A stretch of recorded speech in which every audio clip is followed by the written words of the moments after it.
Обряд Жлан-Каэс – редкий случай, когда сохранился не только ритуал, но и связанный с ним миф.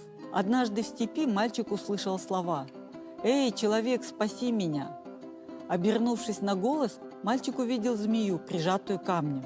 Он освободил ее. И благодарная змея так сказала ему: «Я дочь царя подземного мира Бапыхана. Ты спас меня от смерти. Я твоя должница».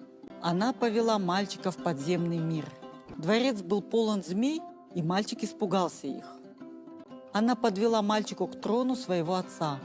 Бапыхан произнес: «Ты сделал добро моей дочери, я отблагодарю тебя.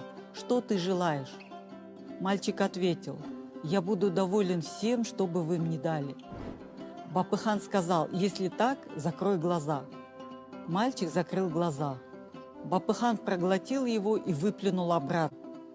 После этого мальчик оказался полностью одет в железные воинские доспехи. Бапыхан сказал: «Еще раз закрой глаза». Мальчик опять зажмурился. Бапыхан второй раз проглотил и выплюнул его. Теперь мальчик оказался полностью вооруженным. Бапыхан сказал ему: «Дитя мое, будь доволен этим и возвращайся домой». Мальчик спросил: «Почему вы не проглотили меня в третий раз?»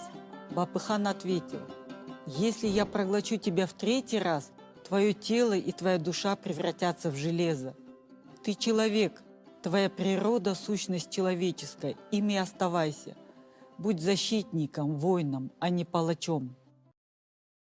Мықты бол, жауынгер бол. Жауынгер деген соғысу емес, ол жүрегі, сондай ер жүректі жігіт бол.